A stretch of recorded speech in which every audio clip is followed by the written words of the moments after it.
की सागर ऐसे शिव कविता का नाम स्वर्ग बना सकते हैं। दिनकर जी द्वारा कुरुक्षेत्र से संकलित है। ये पंक्तियां जो कुछ पंक्तियों का मैं बताने जा रहा हूँ, इसे ध्यान पूर्वक सुनिए। धर्मराज यह भूमि किसी की नहीं प्रीत है दासी, है जन्मना समान परस्पर इसके सभी निवासी। ये कौन कह रहा है, किससे कह रहा है, क्यों कह रहा है, कब कह रहा है, कहाँ कह रहा है? धर्मराज ये वक्तव्य या ये बात धर्मराज यानी युधिष्ठिर से कुरुक्षेत्र के रण क्षेत्र में बाणों की सैया पर सोए पितामह भीष्म ने कहा। जब सूर्यास्त के पश्चात युद्ध विराम हो गया तो अपने शिविर से निकलकर व्यथित युधिष्ठिर गए हैं पितामह भीष्म के पास। उनसे कुछ ज्ञान अर्जित किया जाए, क्या किया जाए, कुछ लिया जाए। जाकर उन्होंने पितामह के चरणों में शीश नवाया। स्पर्श पाकर भीष्म ने कहा, हे धर्मराज, किस कारण आए हैं? तब उन्होंने बताया कि पितामह, थोड़ी सी भूमि के लिए इतना बड़ा संग्राम अपने ही मारे जा रहे एक दूसरे के प्रति, आप जैसे पितामह, आप जैसे पूर्वजों को भी हमें मारना पड़ा। इसका निदान क्या है, इसका निवारण क्या है जिससे ये युद्ध रोका जा सके? हे पितामह, आज मैं वही पूछने आया हूँ कि बिना संग्राम, बिना युद्ध, बिना रण के इसका कोई विकल्प बताइए, ताकि ये खून की नदी जो बह रही है वो उस पर विराम लग जाए। तब भीष्म ने कहा कि धर्मराज यह भूमि किसी की नहीं प्रीत है दासी, कहे कि हे युधिष्ठिर, ये भूमि है, ये माता है, इस सबके जीवन की को पालन करने वाली है। यह किसी की खरीदी हुई दासी नहीं है जो अपने महलों में रखकर अपने अनुसार उससे कार्य करवाया जाए।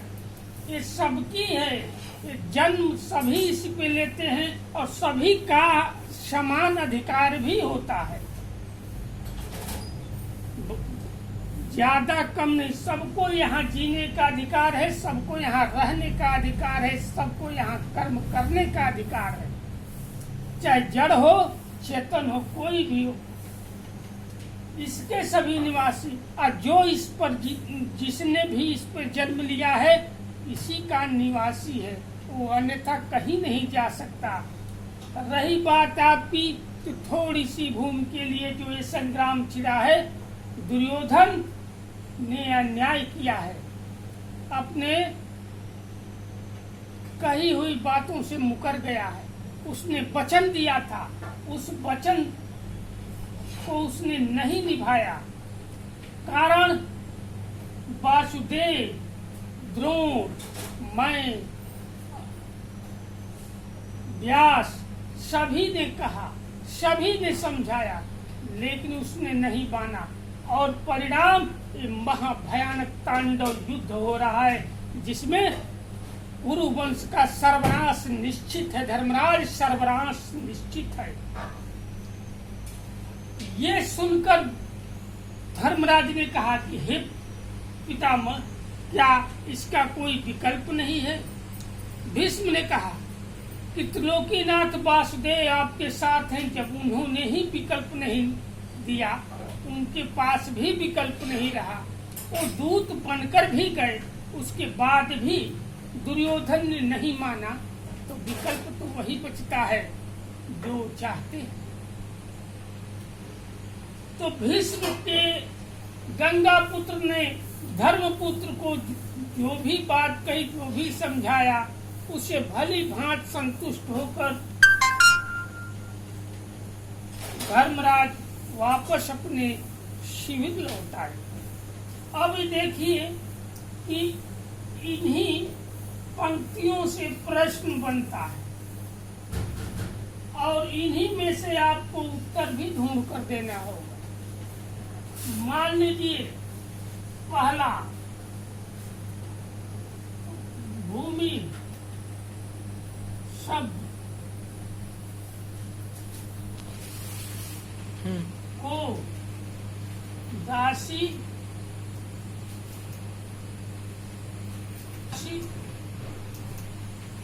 शब्द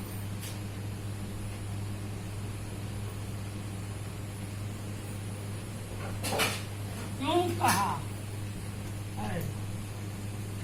प्रश्न नंबर दूसरा,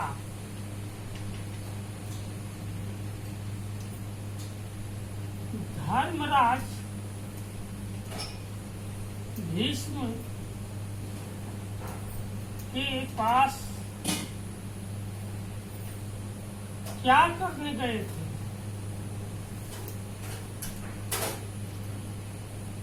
तीसरा,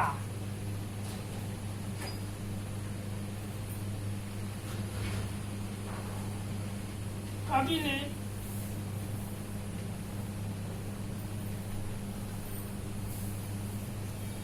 धर्मराज के माध्यम से क्या संदेश दिया है? चौथा, कुरुक्षेत्र से कवि का क्या अभिप्राय है? पांचवा,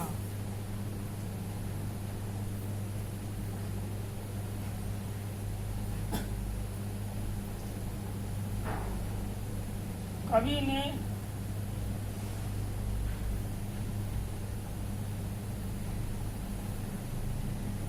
कविता से क्या संदेश दिया है? अब देखिए, भूम शब्द को दासी शब्द का शब्द क्यों कहा गया है? उत्तर आपको देना है, मुझे नहीं। धर्मराज भीष्म के पास क्या करने गए थे? ये भी उत्तर आप ही को देना है। यही आएगा ये निश्चित नहीं है, इसी में से कहीं से भी कोई प्रश्न बन सकता है, याद रखिएगा। कवि ने धर्मराज के माध्यम से क्या संदेश दिया है? कुरुक्षेत्र से कवि का क्या अभिप्राय है? कवि ने कविता से क्या संदेश दिया है? अब इन सभी प्रश्नों का उत्तर इसी में नहीं तो इसी में छिपा, इसी में देना पड़ेगा, वो भी एक शब्द में नहीं, 4 लाइन की व्याख्या करनी पड़ती है। और बढ़िया शब्दों का अगर यदि आप चुनाव करते हैं, क्रमवार रखते हैं, तो निश्चित ही आपको अंक मिलेंगे, इसमें कोई दो राय नहीं।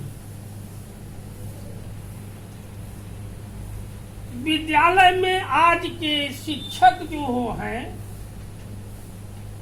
वो केवल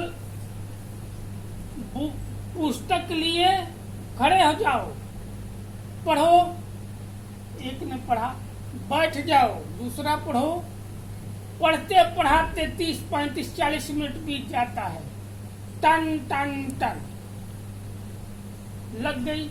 अच्छा, इसको घर से लिख कर लाना, अभिभावक से पूछ लेना, अभिभावक से ही हम पूछेंगे तो आपका काम क्या है। तो ऐसे ऐसे शिक्षक रखे जाते हैं, इससे क्या हमको लेना देना। लेकिन इतना याद रखिए कि 9 बताने वाला शिक्षक हो नहीं सकता, या तो किसी के सहयोग से आया है या चाटुकारिता। और शिक्षक चापलूस नहीं होते, सिद्धांतों से समझौता नहीं करते। वो पठन पाठन का कार्य जानते हैं, चापलूसी का नहीं। रहें या न रहें, जहां भी रहेंगे, खैर छोड़िए इन बातों को, तो ये लिखना पड़ेगा। और दूसरा तरीका होता है संदर्भ,